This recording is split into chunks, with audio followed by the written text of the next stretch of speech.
तो माध्य ज्ञात करना, देखो अगर माध्य ज्ञात करना है, ये आंकड़े दिए हुए हैं, कितने आंकड़े हो भले 5 हो, 7 आंकड़े हो, 10 हो, तो इन सभी आंकड़ों को पहले जोड़ देते हैं और जोड़ के ये कितने आंकड़े हैं गिनती में, बस उस संख्या का भाग दे दो। जैसे ये कितने आंकड़े हैं, 1 2 3 4 5 6, तो इनके योगफल में 6 का भाग दे दो। 6 का भाग देने पर जो भागफल आएगा वो माध्य होगा। तो अब इनको पहले प्लस में लिखो, 5 + 3 + 4 + 2 + 6 + 4 और बटा 6 किस लिए किया कि इनकी गिनती करी तो 6 या गिनती में ये 6 जने हैं तो 6 का भाग देना। अगर ये 8 संख्याएँ होती तो 8 का भाग देते ऐसे। तो इनके योगफल में भाग देना है जितनी इनकी गिनती हो। तो अभी इनको गिना तो ये 6 है तो 6 का भाग देना है। तो इनका योग किया, योग आया 24, 24 में 6 का भाग दे दिया, 4 बार चला गया, ये इन आंकड़ों का माध्य हो गया। तो ये तो हुआ माध्य।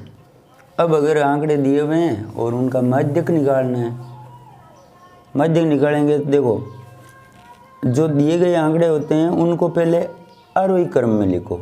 आरोही क्रम का मतलब है कि आप पहले सबसे छोटी संख्या यहाँ लिख लिए, फिर इस 1 से बड़ी कौन 2, उस 2 को लिख लिया, 2 के बाद में बड़ी कौन 3, फिर 3 को लिख लिया, 3 के बाद में 5 को और 5 के बाद में 7 को। तो इन सभी संख्याओं को यहाँ लिख लिया आरोही क्रम में। अब ये इनकी गिनती करो, ये सम है या विषम है, तो इनकी गिनती है विषम।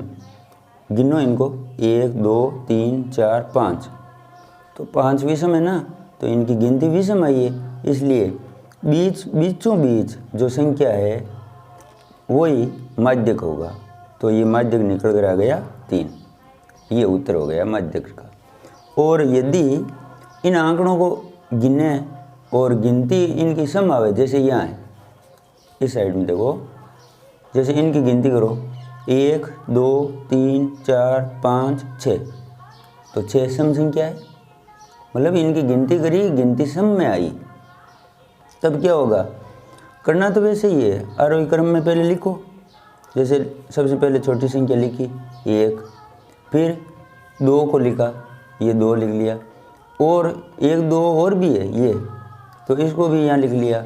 फिर 2 के बाद में आ गया 3, फिर 5 आ गया, फिर 7 आ गया। ये तो हुआ आरोही क्रम में लिखना। अब आरोही क्रम में लिखने के बाद में इनकी गिनती करी ना, तब गिनती आई सम संख्या, तो सम आई, इसलिए बीच में से 2 संख्याएं लेनी पड़ेगी। तो 2 संख्याएं ली तो 2 और 3 को ले लिया, 2 इधर संख्याएं रह गई, 2 संख्याएं इधर रह गई, बीच में से ये दोनों संख्याएं आ गई। इन दोनों संख्याओं को या नीचे लिखो प्लस में, मतलब इनकी जोड़ करनी है दोनों की, और भाग हमेशा ही 2 का देना है। वहाँ तो देखो माध्य में तो भाग देते हैं कि इनकी गिनती कितनी आई उतनी संख्या का भाग देते हैं।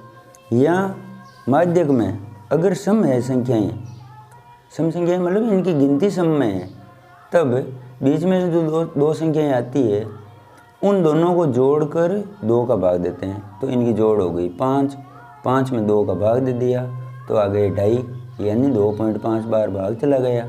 तो ये हो गया माध्यक। माध्यक को एम से लिखते हैं।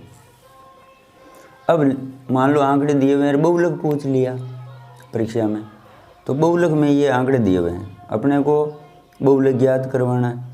तो बहुलक ज्ञात करना है तो न तो इनको आरोही क्रम में लिखना है, न इनकी कोई जोड़ करनी है, न कुछ करना है, केवल इनको एक बार सबको देखना है कि इन आंकड़ों में ज़्यादा बार कौन आया है। तो ज़्यादा बार तो ये 4 आया, जो 3 बार आया, यहाँ है, यहाँ है, यहाँ है, तो ये 4 इन आंकड़ों का बहुलक होगा। तो ये बहुलक निकल गया। तो ये तीनों प्रश्न माध्य, माध्यक, बहुलक, छोटे आंकड़े देते हैं एक एक नंबर के प्रश्नों के लिए, तो ये तीनों ही कर लिए। माध्य हो गया, माध्यक हो गया और ये बहुलक हो गया।